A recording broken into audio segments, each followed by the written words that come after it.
Man, it's good to see you guys, Kathy, Jordan, for the fourth and final installment of this pilot group, and excited to to wrap this up with you and kind of dig right in. I think Erin is going to join us in just a little bit, so she said she was running a little late, so I expect her to join us momentarily, but should be done now, right? Made it all the way through? Yep, I read the whole thing. Good, good. You too, Kathy? I have a little bit of the last chapter. A little bit of the last chapter. All right. Yep. Yeah. Well, I think the last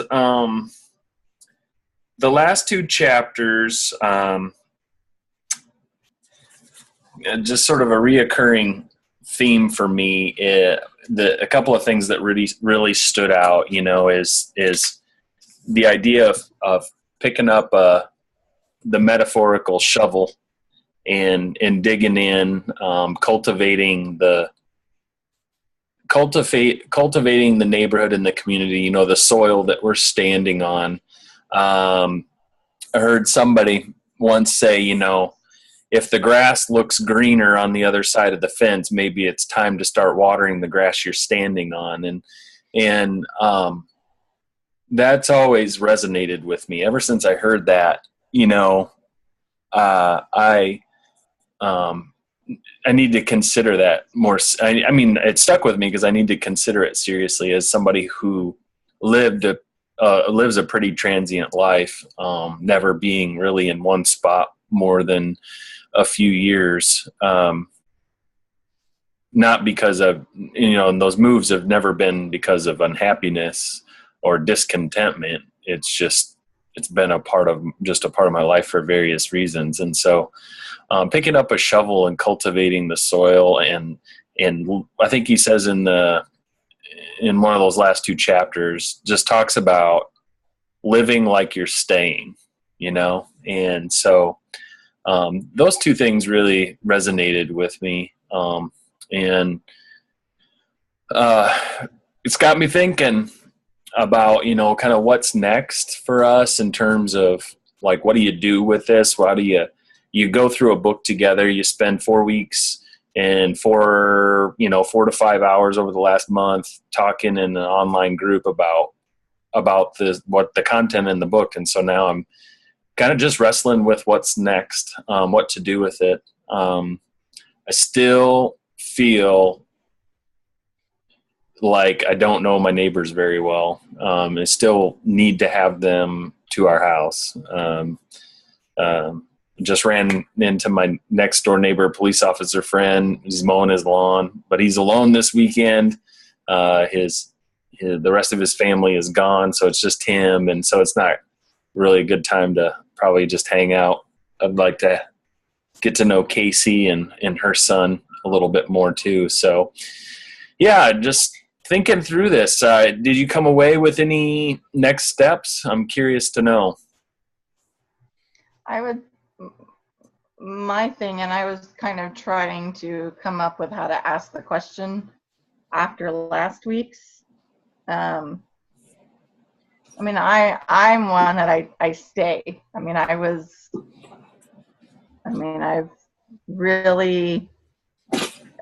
attended the same church growing up. My parents are still in the same house that we were in when I was in kindergarten. I was at my first job for 10 years. The staying is kind of like the easy point for me. But there was a quote in here that kind of, and Josh, you kind of mentioned it even before, using that, what everybody says, if you preach the gospel all the time, and if you have to use words. And I know, Josh, we've had a conversation, I think, in one of our small groups about how, yes, preaching the gospel is lifestyle, but you have to use words as well. Mm-hmm. Yeah. And I think that's the difficult part for me. I mean, I can go in there, I can stay, I can develop the relationships, but taking kind of the next step.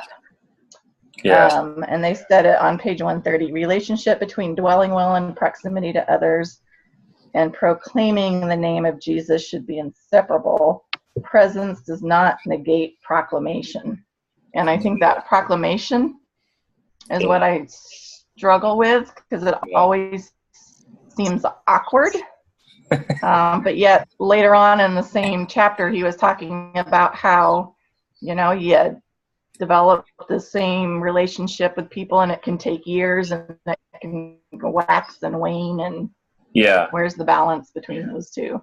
Yeah, absolutely. I'm going to show you a couple of options. Just one second. That it's not, I think part of it is just working through our own insecurities about what proclamation looks like. And that I think there's a couple of things, like, you don't have to force it, but sometimes things just happen in a person's life. And I think it's important just to point it out. That's kind of the starting point. Like, I'll give you a good example of somebody who we know in our church, and it's like his buddy, just, a coworker, just kind of teed it up for him. He's like, he put the tee in the ground, and this guy's talking, and and it's like he put the ball on the tee, and all my friend had to do was just say, I think the peace that you're experiencing now, because this person had been through a lot of like trauma, this is a God at work in your life. That's all he had to say, but he totally didn't. He didn't say anything. He was like, oh, well, that's, I'm so glad you're finding peace. So I think part of it is just paying attention, right? That's the first step, is paying attention to things people say. And what's up, Aaron? Hey, how's it going? Good. Glad to have you. Yeah, sorry I couldn't make the last couple of meetings. It's been a crazy time of the year, but glad to at least make one of these. Yeah. Well, we'll cut you some slack. As a recent college graduate, you're actually kind of perfect for tonight, because I think you've had to make some tough calls since, with you graduating from the university here, and you've decided to stay in Topeka. A little bit, yeah. It's definitely been not what I was expecting, I think, but this book was kind of the perfect, I think God was really speaking to me, and that he needs me to stay in Topeka. And if you would have asked me that a year ago, I'd have been like, I'm graduating and getting the heck out of here. But now I'm kind of in a place where I can't picture being anywhere else right now. So I'm just going to kind of embrace where he has me at and see what happens. Yeah, right on. Well, did you finish reading, Aaron? I don't have the last chapter done yet.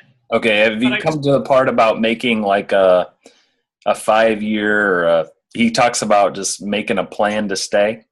Yeah, I did read a little bit. That was pretty interesting. When he was talking to the barista about making a 20-year commitment, he said, what would you do? What would make you want to stay 20 years? And that was kind of, I guess, intimidating for her. And I really related to that, because I could see making a 5-year commitment, but 20 years seems like, so much can happen, and it's kind of scary to think about.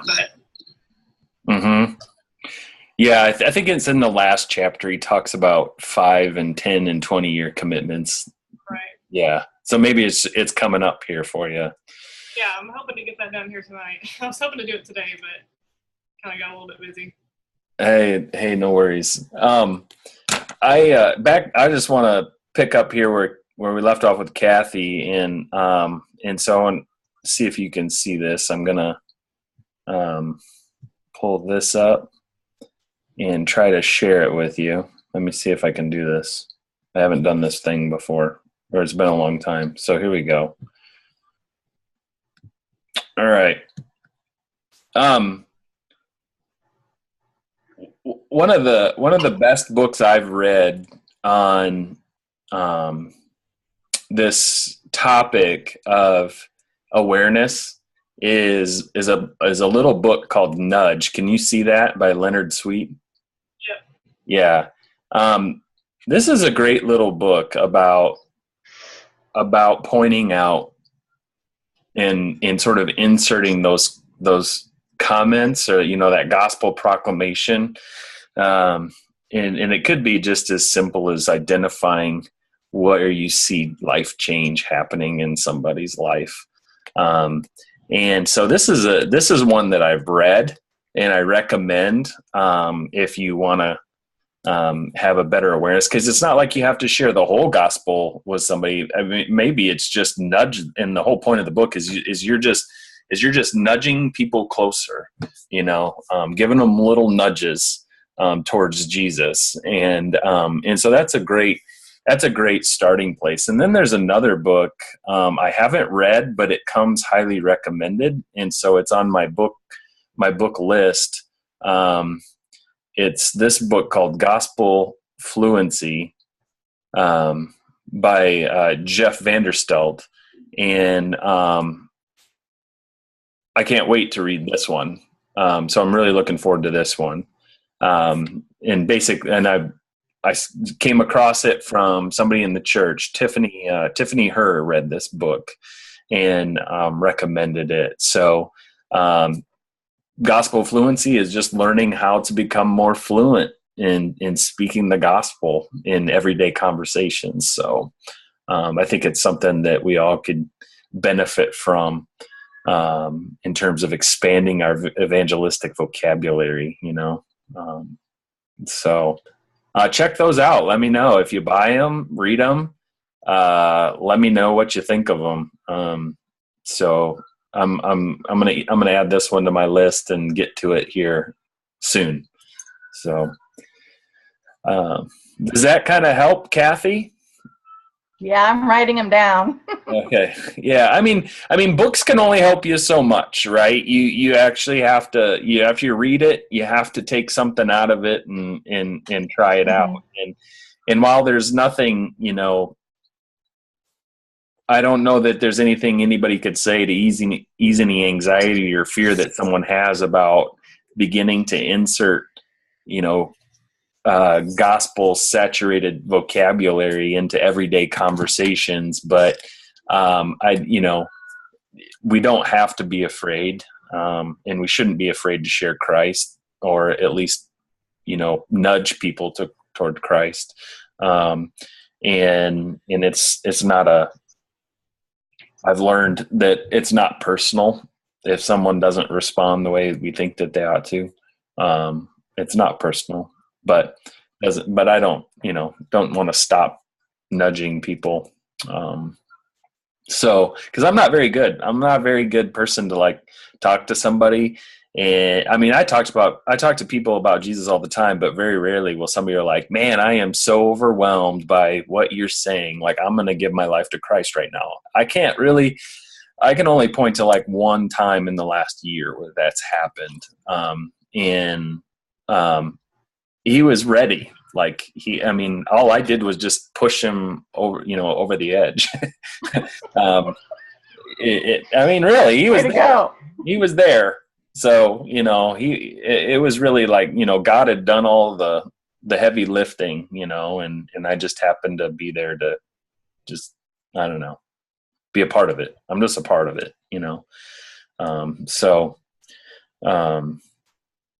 yeah. I don't know.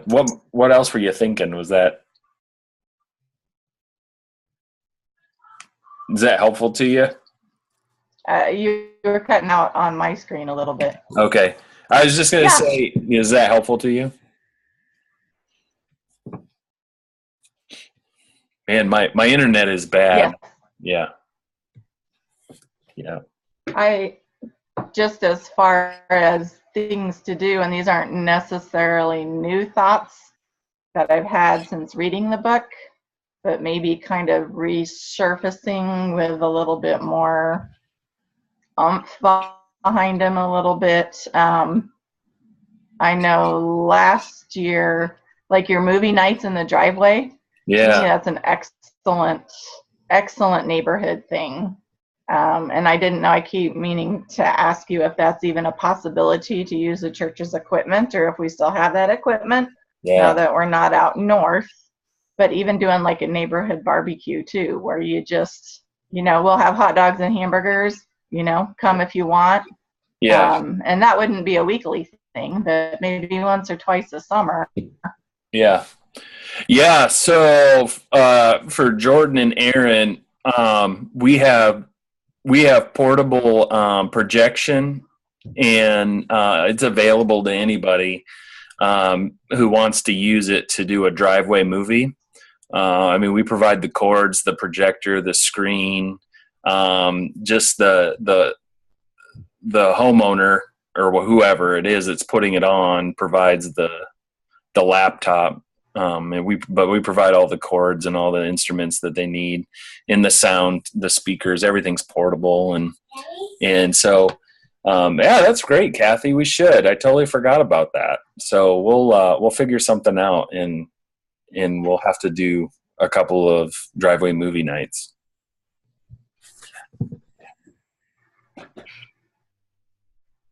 Come here. What's wrong? What did you do? You need to take that out of your teeth. That's a rubber band. Okay. Give me a hug. Hi. You want to say hi? You want to say hi to friends? Hi. Hey, you. Hello. Do you know who that is? It's Miss Hey, Erin. Abigail. Yeah, that's Kathy. And that's Dad's friend, Jordan. Hi. Did you get it out of I your remember. Yeah, I remember her. She was Being over at your little. house in your kitchen. Yeah, very Yes. little then. Yeah. Little baby. Not a baby anymore. You should take that out of your teeth, though. You can go to bed now, okay? We had Danish butter cookies. Oh, yeah? Yeah, I remember that. Sitting at your house eating Danish butter cookies and drinking coffee. Oh, I yeah. think that's a Michigan thing. Good stuff. It is. It is, Kathy, for sure. Yeah. So anyway, driveway movie nights. Haven't done one in a while. Gonna have to bring that back.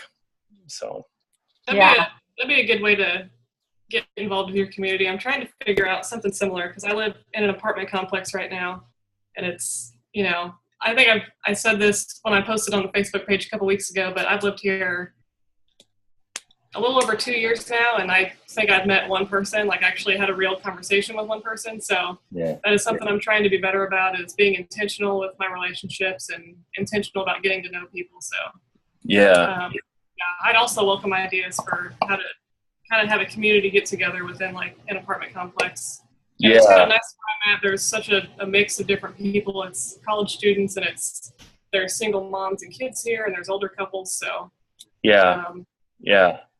I think, I know you're probably not begging for answers, but one of the things that helps are the Christians that you do know, like with your small group, for example, and it doesn't have to be limited to them. It could be, anybody that who is a follower of Christ, and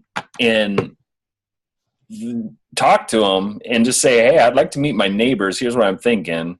I'm thinking about just having a little get together. Would you guys help me pull this off?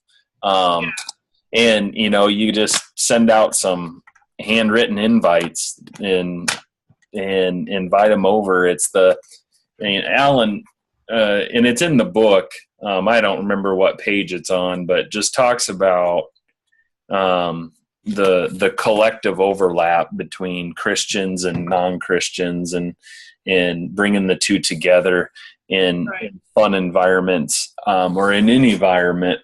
And so it's not something, because you do live in an apartment, you live alone.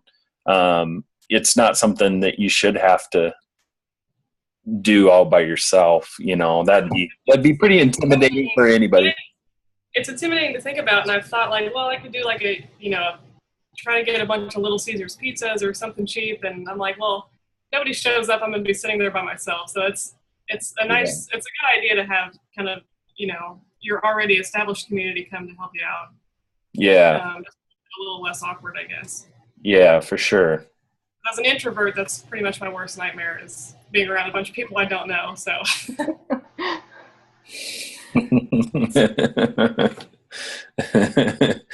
Yeah. Well, it helps if, it helps when you have somebody they bring something too. Like I've toyed with this and I haven't done it yet and probably should. But even like I have a driveway, and so whether it's driveway movie night, it's just a convenient spot for people to get together at my place.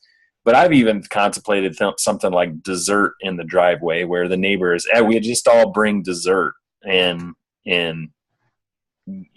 enjoy. I mean, who doesn't like dessert, right? So make your favorite dessert and bring it, and then we're all going to try it and just see what happens. I'm not even your neighbor, and I'd probably be there. Yeah, you absolutely. I know. Yep.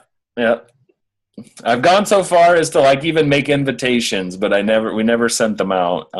We just have not put it on the calendar yet. So, yeah.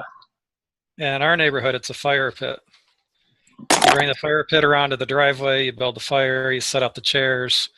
People just look out and see you there, and they walk over. Mm-hmm. So, that's a good idea. Yeah. As long as you've got a cooler of beer for the adults and marshmallows and chocolate, for s'mores for the kids, they'll sit and talk for hours. Yeah. Yeah, there was something in there too about like how Alan and his wife, they moved. The backyard has become the hangout place, right? I've got a huge deck, a covered deck off the back of my house, but I don't have one off the front of on the front of my house. And he talks about how they were pretty intentional about relocating stuff like that toward the front of the house. And in an apartment complex, that you're in such close proximity to people, it probably isn't too hard, but to have a party, that is. But yeah, that's good. That's good. What else?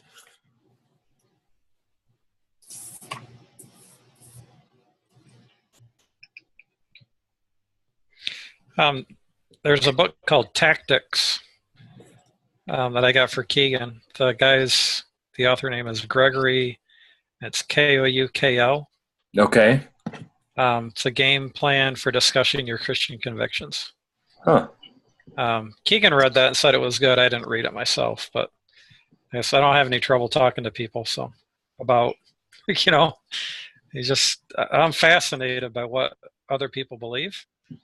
Yeah. So it's just natural for me to, I hate asking people where they work, because that's the number one thing. When guys get together, they say, "What do you do? Where do you work?"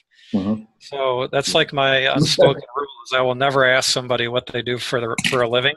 Yeah. But I love asking people. I say, where do you go to church? And if they say I don't go to church, then I say, well, what do you believe? Are you, what's your spiritual? What are your thoughts on spirituality? Yeah. And and I just listen to them and ask them questions and try and get them to think through, what they believe and why, and then they usually start asking me.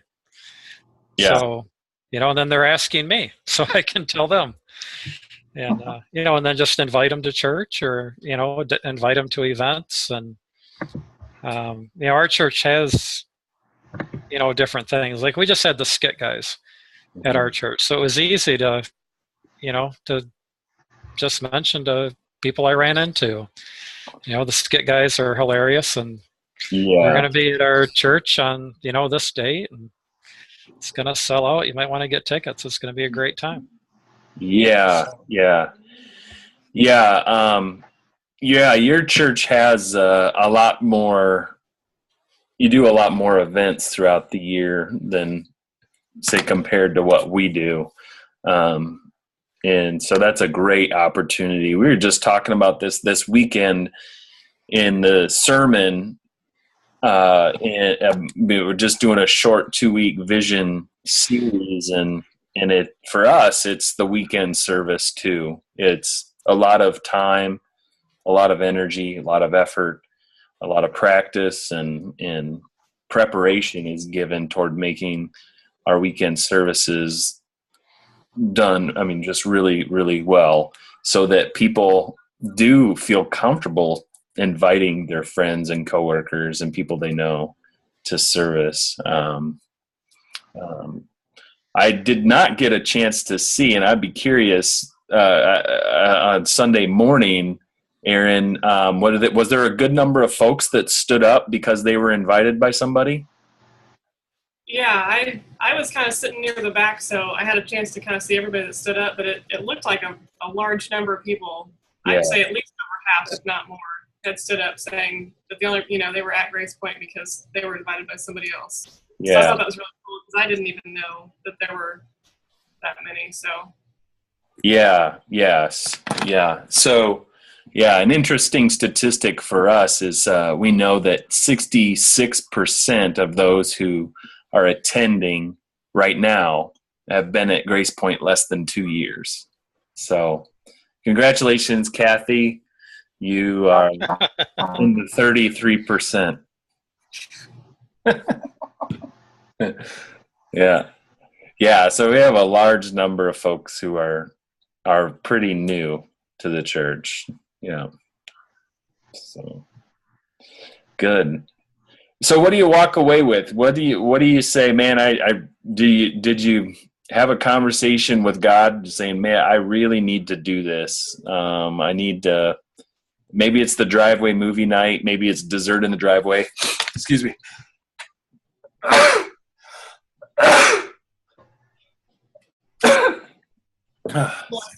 Thanks.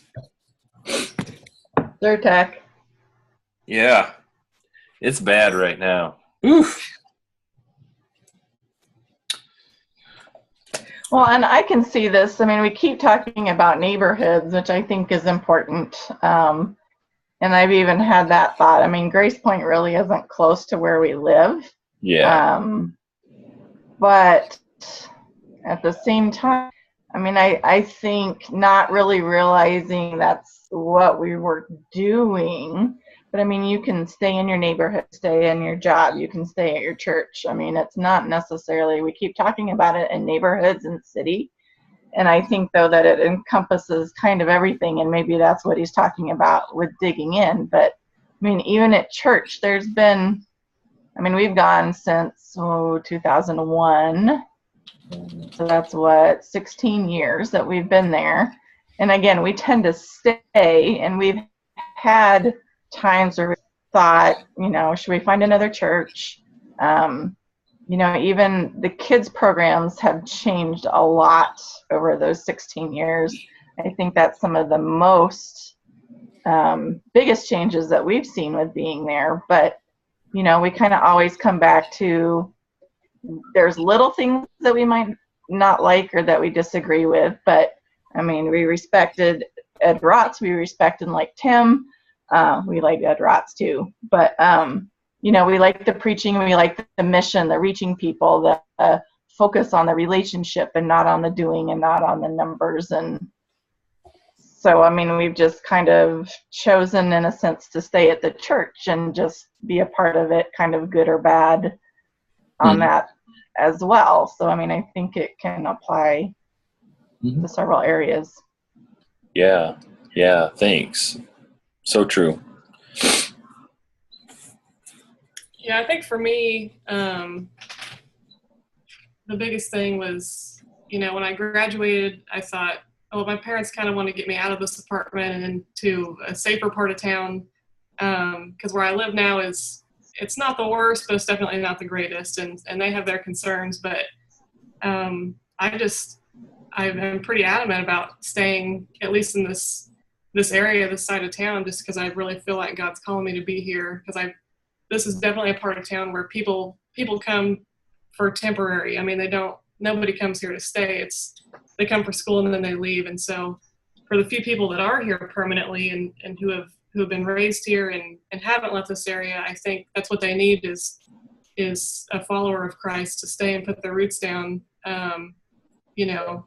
while they can. And because I'm single, I don't have kids, there's nothing holding me back. So I feel like why wouldn't I? I feel like God's kind of chosen me as one of the people to do this. So that's definitely been a huge thing lately. Yeah, good. Yeah, just sharing your story is with those that you lead a small group of college age students now. Now you're not one anymore. Those who you are regularly connected to are still college students, and them hearing your story and and again, you don't know, you haven't committed, you haven't told anyone I'm staying for 5 years or I'm staying for 20, but you're living like you're staying. And they, those gals that you are connected to, need to hear that. They, consider staying. What would it take for you to stay in Topeka and not move after you graduate?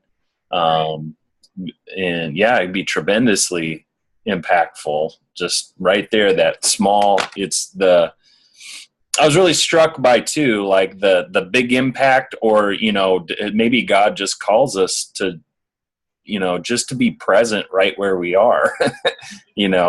I have no grand notions that I'm going to change the world, but I do, desire to come alongside people that I know and give what I can give so that they can fulfill, God's mission for their lives.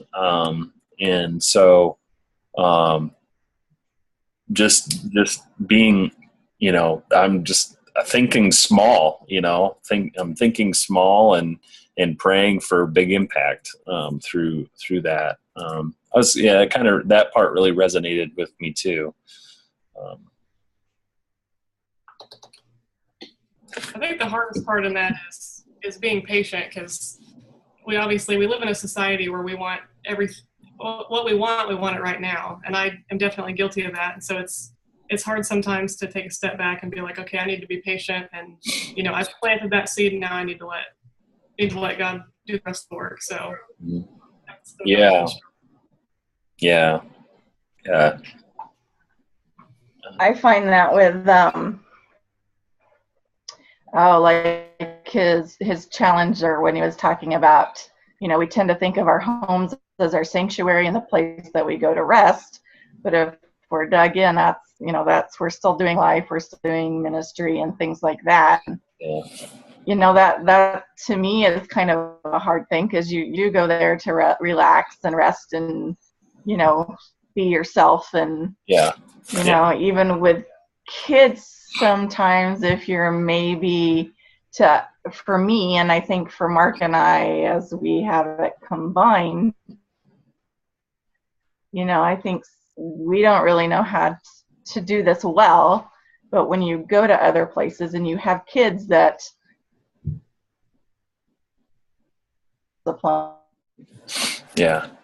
and they come home, or you've spent time in that environment where it's a little bit more stressful because they don't have the discipline. And then they come home and you've got to kind of rein your kid back in, and it's exhausting. And to think of kind of opening your home up, or opening, anybody could come in, but yet if you've got someone that's a little bit more be nice when they go home. Yeah. But that's, I guess. Yeah. I think my internet's cutting out, and I haven't learned to do this perfectly, but I do know. And I love it that he points it out in here, the bar is low. The bar for connection is pretty low, and so you can take risks, but the whole presence, the whole presence over perfection, in allowing people to see that my home is just as messy as yours is, or it's not as tidied up. And yeah, we eat, macaroni and cheese from the pan too. That kind of life. At least people can relate to that. I have a hard time relating to people like the neighborhood that's right between yours and the church, the Catholic church there. Like, we have some friends that live in that neighborhood, and I have a hard time going there. I really do. Like, it's hard for me to go into that upper scale neighborhood and go to somebody's house because I'm bringing 4 kids along, right? And inside is like tip top. Everything is put away. Everything's clean. Everything. I mean, like, you can, there's none of this right here, like games on top of games, and everything. Like, I'm staring at a pile of stuff that needs to go to Goodwill. It's just on the other side of my computer. I have a hard time. I do, because that's not how we live. And I feel like I'm going to go, like, my kids are going to like ruin their home. But or they're going to be talking about your kids. Yeah, my kids will be ruining their home, but having people over, and sure, we do a 5-minute pickup or whatever, but we do, but it's pretty minimal. Like, it's just not worth the energy anymore. It's not. I would rather save my energy and use it in other ways, especially when it comes to building relationships. So I don't always get it, don't always do it right, don't always live by my own standard, but I always try to just say, you know what, it's okay. Like, how it is, it's good enough. And people aren't expecting perfection. I hope they're not. They'll be sorely disappointed when they come to my house.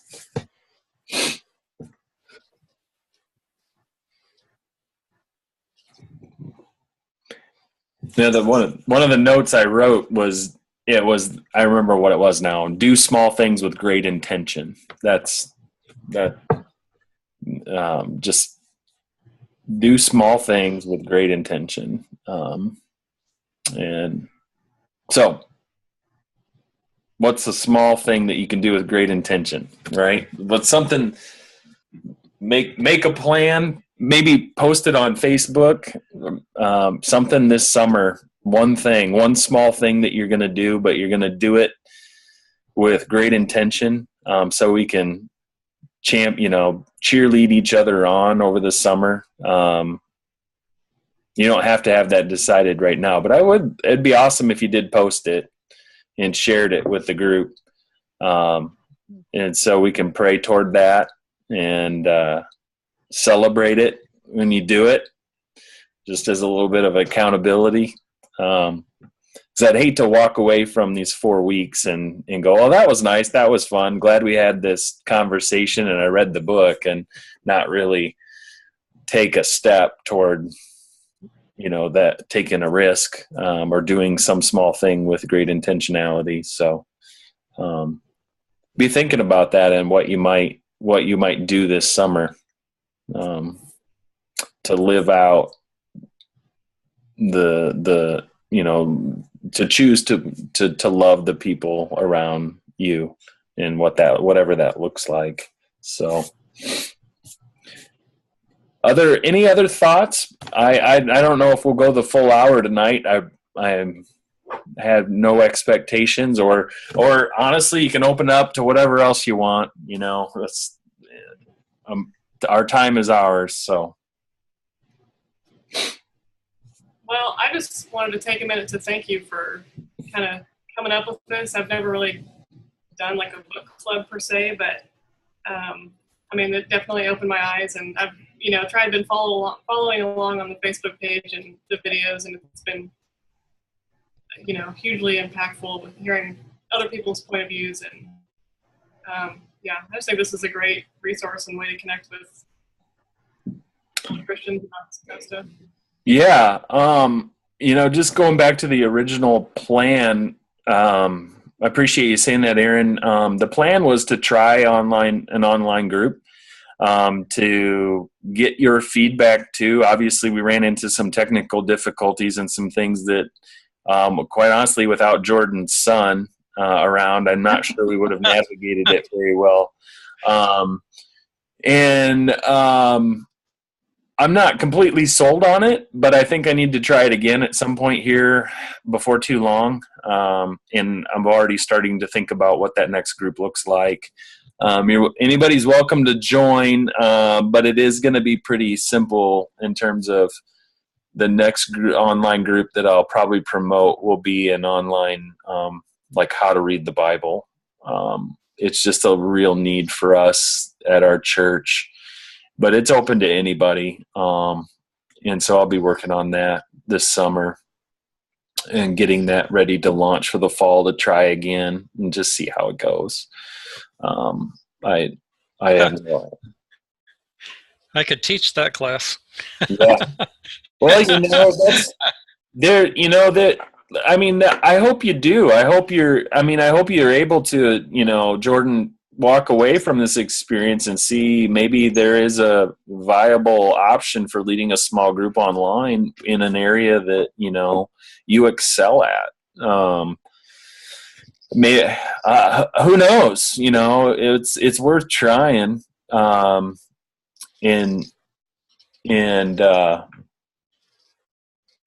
then just evaluate as you go. What's working and what's not working, what needs to change, what can we do better, what do we not need to do again. That could just a simple evaluation. But yeah, I think part of the thing that I was hoping for was just to see how this works. How does this, how does meeting on a computer for an hour or so a week work? Are people benefiting from it? Is it useful? Is it wise use of our time? And what are the limitations? Certainly I found, we've had some limitations. We've had some folks that haven't been able to join us at all. And so I think one of the core values of an online group, and I'm not, and Aaron, I'm not speaking to anybody in particular. I'm just saying one of the core values has to be like consistent participation. And we know that from college like platforms. If you ever take an online course, man, you don't show up online to take your class, you just don't have a clue as to what's going on. And it can be difficult to catch up. And so I know that, it's a big deal to just be able to say, yeah, I'll be present for however many sessions. And if it doesn't work, if somebody can't participate that many times, it's okay. You can just say, hey, this just might not be the right group for you right now because your schedule isn't allowing for it to happen. But yeah, I hope you're able to take it and run with it and maybe do something with it. Because I think there's room for this kind of a group, but yeah, other thoughts?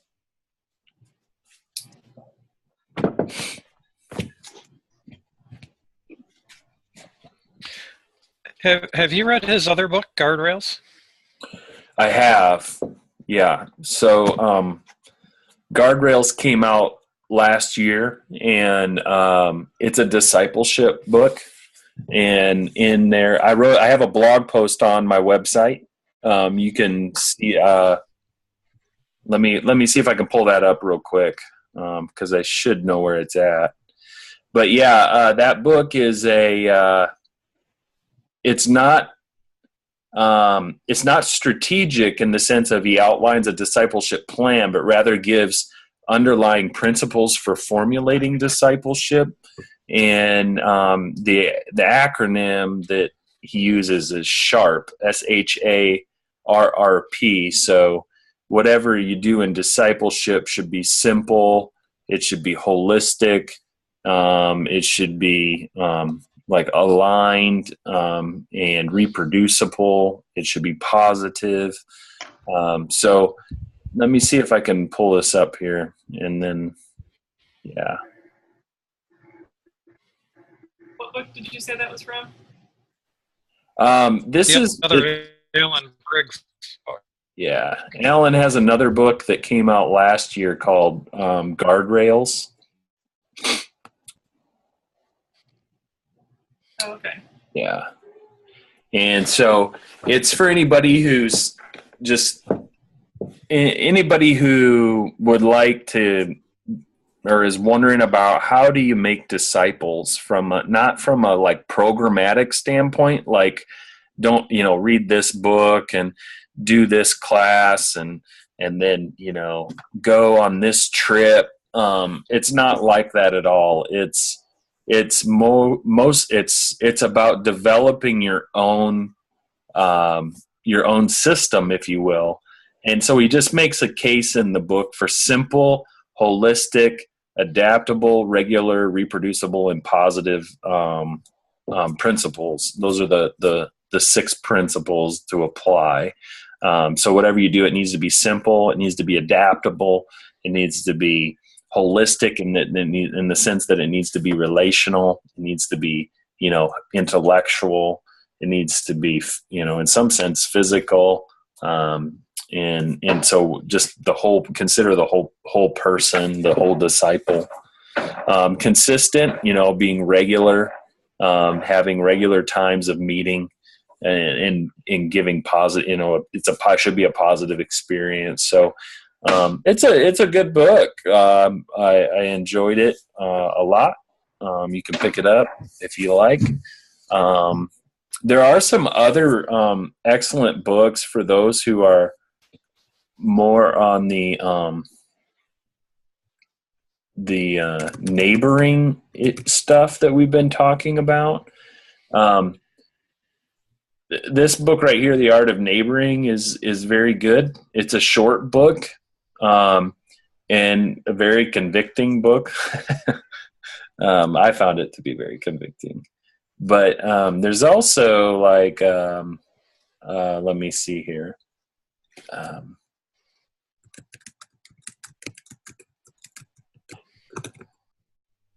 Gray.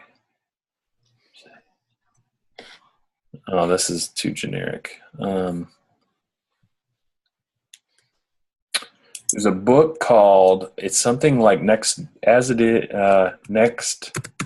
Door as It Is in Heaven. Yeah.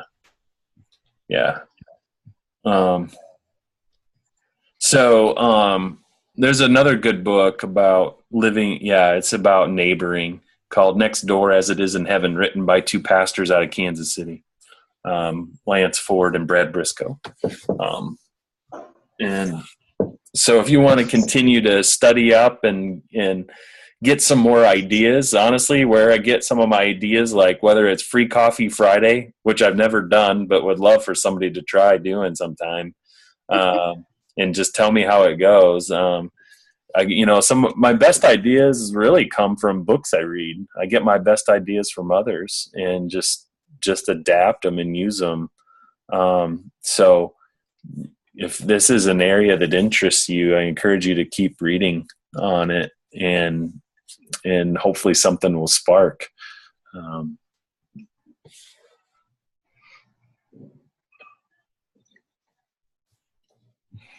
All right. Anything else before we wrap up? I'd be happy to close this in prayer, but I don't want to cut anybody off. If there's something else you're wondering about, or you're thinking about, or praying for.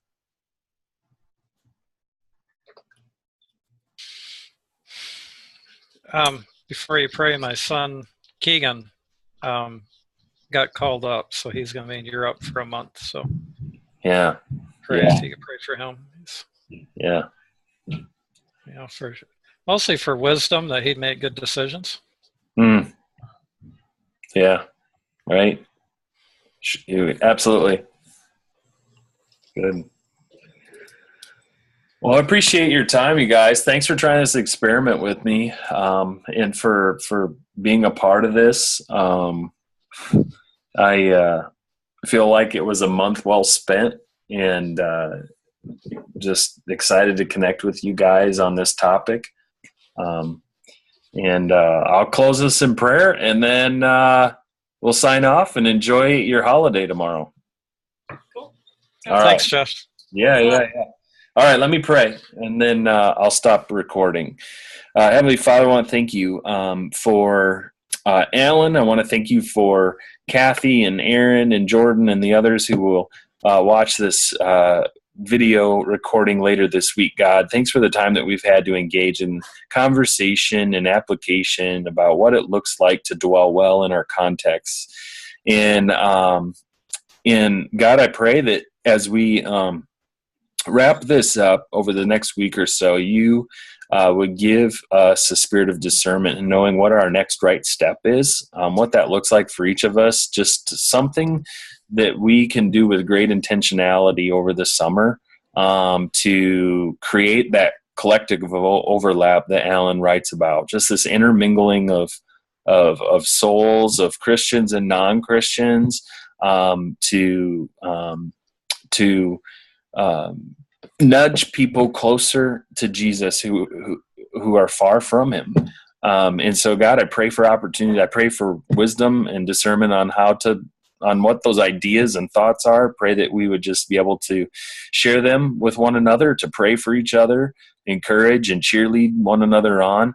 So we're trusting in you for that idea, whatever it is that you have for us. Pray, God, that we would have the courage to respond and by taking the next steps. I do want to pray for Keegan and his time in Europe. Pray, Lord, that he would always be attentive to your leading in his life. I pray for his safety. I pray for wisdom and courage for him to follow through and to do what he is called to do, and to serve his company well, to be a servant leader where he's at, to lead with humility, and God, just pray for your blessing upon him. Pray for Vicky and Jordan as their son is away, and pray that you calm any anxious nerves that they might have while he is serving abroad, and let them know that you're near. Give them peace. That they are not alone, that you are with them, and that you've got this. That you are able, that you know, and you can and are able to care for him, and to look after him. And so we thank you. Thank you for this time. Thank you for this day, for this whole series, the last 4 weeks that we've had together. Want to glorify you right where we are, and just choose to love the people in this place, the places where we live and where we work and where we play and where our kids go to school. We want to do it. We want to love people well. And so help us to do that with your strength. In Jesus' name, amen. Amen. All right.